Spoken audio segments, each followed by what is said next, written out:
In our capstone project, A Pathway to Zero, we applied a discursive design approach to act as a catalyst for discussion around climate change and the food system.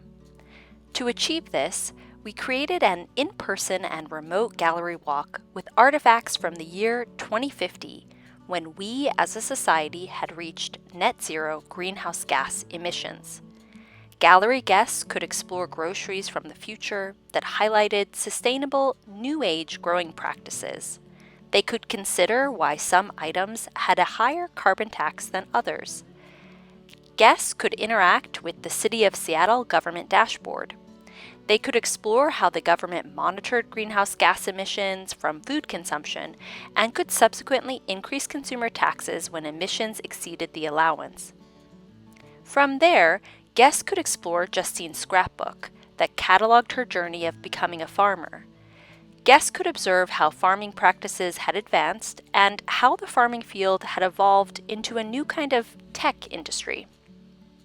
Discussion questions and a make-your-own artifact activity encouraged guests to consider how life had stayed the same and changed in many ways, and to explore what they would be willing to do to reach a healthy, sustainable world.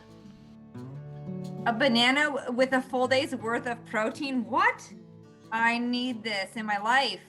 Oh, you get like your whole day of protein from one banana. Like, I thought that efficiency mindset of like, there's certainly people today that think of like, you eat for sustenance, you eat what you need as fuel for your.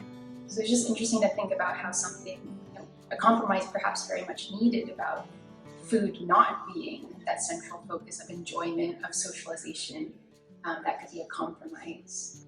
So I think it's a good idea, but there could be some legal issues. There's too much power for one person to raise taxes. At what cost? What's the true cost of being able to do this?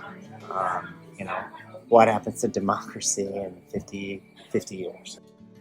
And I literally felt something, right? My feeling was, why don't we have this today? And so just being in this environment with all these different products and actually being able to pick up an item like I would in a grocery store and read that label and even compare some items, it felt very real. And for me, that's what made this so impactful.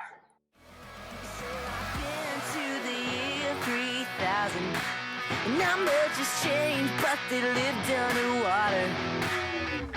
And your great-great-great-granddaughter is doing fine, doing fine.